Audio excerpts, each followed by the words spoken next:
মনে করো না না, বউ তোমার, তোমার বউরে হ্যান্ডেলিং করতে হবে তোমার, তাই না?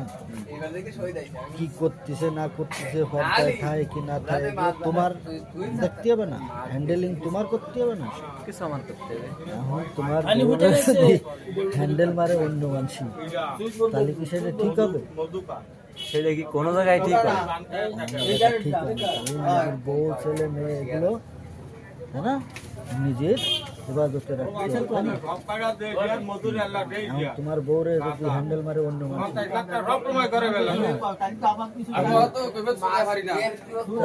তোমার একটু দিতে হবে না? এই বিষয়ে সচেতন থাকতে হবে। এখন তোমার বউ নিয়ে তো তুমি খুব শান্তিতে আছো। আলহামদুলিল্লাহ। এই বাজারে থাকলে তোমার বউ তোমার মারে না? না, আমারে আমি তো এই কাজ সেরে সারাদিন বেড়ে আইসে একটু চা খাতে বসলাম, চা খাবেন না?